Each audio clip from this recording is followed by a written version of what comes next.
आपकी स्क्रीन भी घिस जाएगी लेकिन रील खत्म नहीं होने वाली है।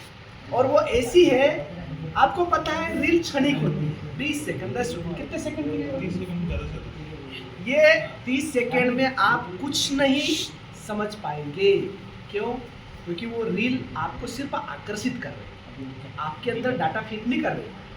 आप ध्यान रखिएगा, ऐसा बार बार करने से हमारे अंदर सिर्फ कचरा इकट्ठा हो रहा है, कचरा ही इकट्ठा हो रहा है। काम की चीज़ कब? जब हम ज़्यादा समय तक कोई एक चीज़ पढ़ते हैं, देखते हैं, तब अंदर जाती है, नहीं तो सब बार टच होके निकल रहे। तो ये कौन समझेगा? हम कह रहे विकसित भारत 2047, ये कोई मजाक थोड़ी बेटा, हर एक की जिम्मेदारी है। आज अगर स्वच्छता अभियान चला, अब भारत के बड़े बड़े शहर दुनिया के नक्शे पर स्वच्छ भारत के रूप में आए। इंदौर मध्य प्रदेश का नहीं, भारत का पहला शहर है जो सबसे स्वच्छ शहर है। ऐसे थोड़ी आ गया होगा, हुआ ना, शुरुआत होती ना। तो विकसित भारत ऐसे थोड़ी बन जाएगा। हम सब तो भारतीय है ना, हम सब के कंधे पर वो जिम्मेदारी समझना पड़ेगा, तभी तो।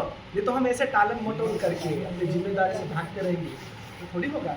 बातें बहुत बड़ी बड़ी, देश सेवा, फिर एक वो आपने 10वीं 11वीं में पढ़ा हो, मैं और मेरा देश एक पाठ है। उस पाठ में लिखा है कि स्वामी रामतीर्थ जब जापान गए थे, वापस आ रहे थे इंडिया, और ट्रेन रुकी थी प्लेटफार्म पे। वो चूंकि अन्न ग्रहण नहीं करते थे, फलाहार लेते थे, तो जापान में फल ढूंढने निकल गए रेलवे स्टेशन के आसपास।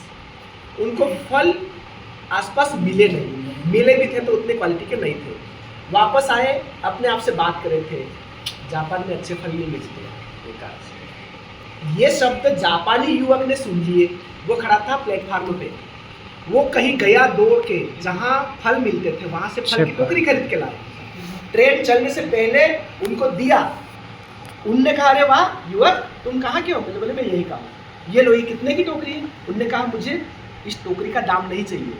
फिर बोले, आप ये जो मेरे देश के प्रति भाव लेके जा रहे हैं ना, आप बस अपने देश जाकर ये मत कहिएगा कि जापान में अच्छे फल नहीं मिलते।